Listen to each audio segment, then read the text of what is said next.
Pasang bendera merah putih di profil Instagramnya, bek Belanda seharga 17 miliar rupiah ini kirim kode untuk timnas Indonesia. Belum dimulai, warga Malaysia sudah kena mental gara-gara hal ini jelang bertanding lawan timnas Indonesia. Timnas Indonesia harus waspadai faktor non-teknis di ronde 4 kualifikasi Piala Dunia 2026. Jauh lebih menyeramkan. Yuk simak selengkapnya sebagai berikut.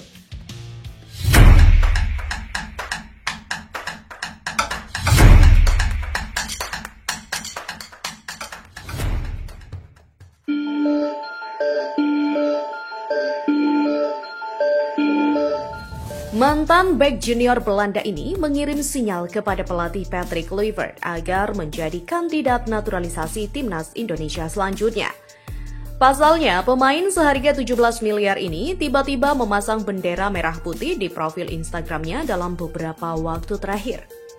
Tersisa 4 bulan lagi perjalanan timnas Indonesia menuju Piala Dunia 2026 kembali berlangsung. Sejumlah lawan tangguh jelas menanti Garuda. Bahkan, 5 dari 6 tim di babak tersebut merupakan negara Timur Tengah yang sudah lama dikenal akan skill hingga ketahanan fisik mumpuni. Namun, ada satu lini yang tampaknya mesti segera diperbaiki oleh Patrick Kluivert, yakni lini pertahanan setelah kemasukan 6 gol dari Jepang di laga terakhir. Sejauh ini, ada Jay Itzes, Rizky Ridho, Justin Hubner, Jordi Amat hingga Mes Hilgers di sektor pertahanan timnas Indonesia. Akan tetapi, resiko cedera juga menghampiri mereka. Oleh karena itu, PSSI maupun Patrick Kluivert mungkin bisa mempertimbangkan untuk mencari pemain Eropa lainnya sebagai langkah menambal kekurangan timnas Indonesia. Di tengah kegelisahan soal rapuhnya lini belakang skuad Garuda, tiba-tiba saja ada seorang bek asal Belanda yang memberi sinyal tertarik bela timnas Indonesia. Adalah Tommy Elstejaugo, mantan bek timnas Belanda junior yang kedapatan memasang bendera merah putih di profil media sosial Instagramnya. Karena hal itu, tak kurang dari ratusan netizen yang meninggalkan komentar di unggahan Tommy Jago untuk segera bermain bagi timnas Indonesia. Belum diketahui bagaimana silsilah keturunan Indonesia yang dimiliki Tommy, namun ia dipastikan punya darah Belanda dan juga Curaçao. Lahir di Utrecht 3 Januari 2000, Tommy memulai karir sepak bolanya bersama Ajax Amsterdam ketika masih berumur di bawah 10 tahun. Pada Juli 2011, Tommy Sanjago kembali ke kampung halamannya dengan bergabung ke Akademi FC Utrecht. Ia kemudian promosi ke tim senior 9 tahun setelahnya. Namun sayangnya, Tommy lebih sering cedera ketika bermain untuk tim senior FC Utrecht. Tak heran, 3 musim di sana ia hanya punya 31 caps. Barulah ketika pindah ke Willem II, performa Tommy mulai menyala. Tak kurang dari 64 laga dan 4 gol ia sumbangkan dalam 2 musim terakhir. Sempat diperebutkan banyak tim di bursa transfer, Tommy Elstejaugo akhirnya memutuskan untuk pindah ke klub papan atas Liga Belgia, KV Mechelen musim depan.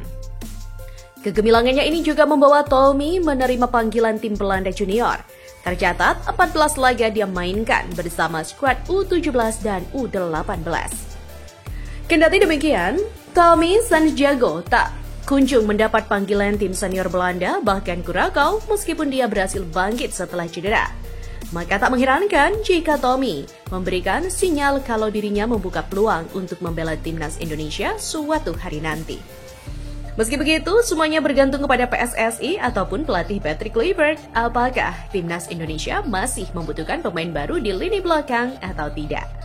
Berita selanjutnya, beragam reaksi fans Harimau Malaya melihat timnas Malaysia U23 yang sangat jauh materi pemainnya dibandingkan dengan timnas Indonesia U23 asuhan Gral Van den Boeck. Tim nasional Harimau Malaya tengah bersiap untuk berangkat ke Indonesia untuk mengikuti turnamen Piala AFF U23 2025. Pertandingan timnas Indonesia versus Malaysia banyak dinanti, bukan hanya karena rivalitas mereka di ASEAN, tapi juga kedua tim ini sudah lama tidak bertarung. Terakhir kali, timnas Indonesia jumpa dengan Malaysia dalam pertandingan di Piala AFF 2020 yang berlangsung pada 19 Desember 2021. Sejak saat itu, skuad Timnas Indonesia jauh lebih berkembang dan punya materi pemain keturunan yang bermain di Eropa. Bahkan, kini skuad Timnas Indonesia Senior sedang berjuang untuk mendapatkan tiket ke Piala Dunia 2026.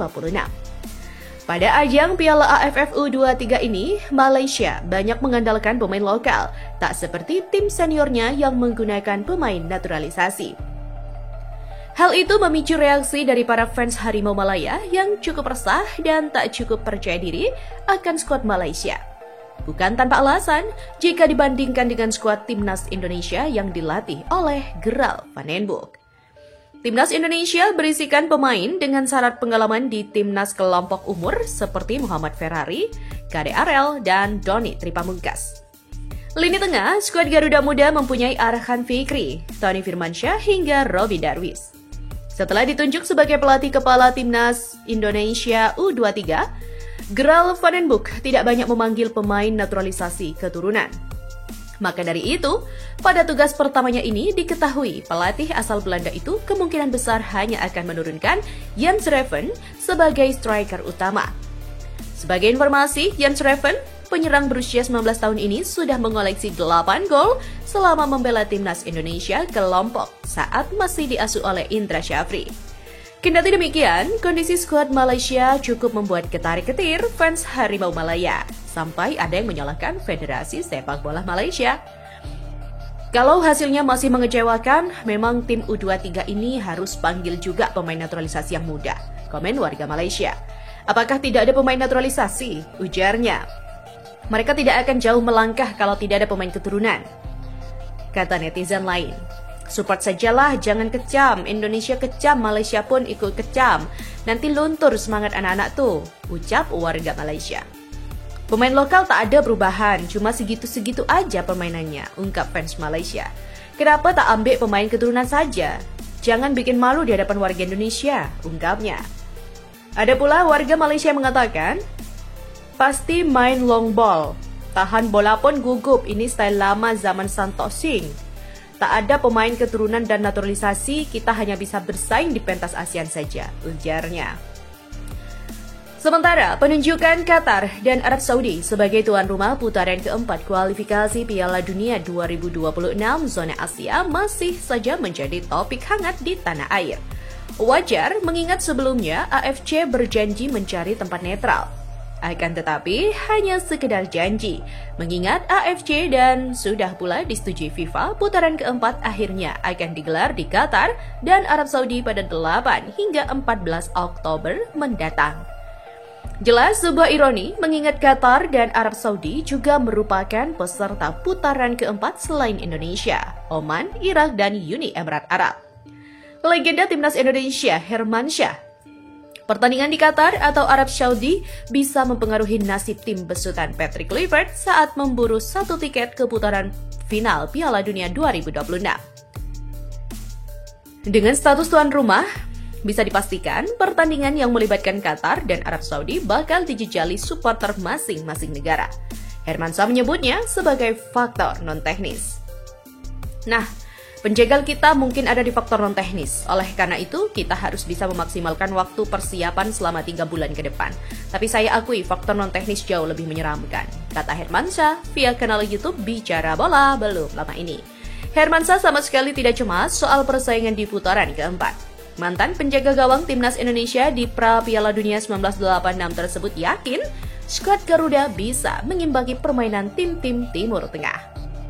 Saya tidak khawatir apabila kita menghadapi tim-tim dari Timur Tengah. Ketika masih bermain, saya pernah menang lawan Arab Saudi dan tim-tim Timur Tengah lainnya.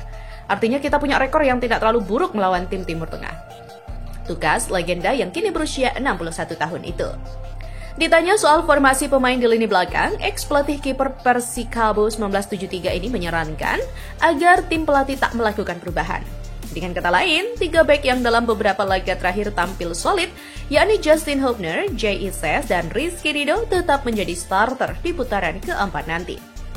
Lini belakang timnas sudah bagus ketika Jay Ises, Rizky Ridho, dan Justin Hubner bermain. Di pertandingan lawan Jepang, Ridho cedera dan diganti Messi Legers. Tapi performa lini belakang timnas jauh di bawah harapan dan ekspektasi. Jauh lebih bagus Rizky Ridho di situ, pungkas Hermansyah.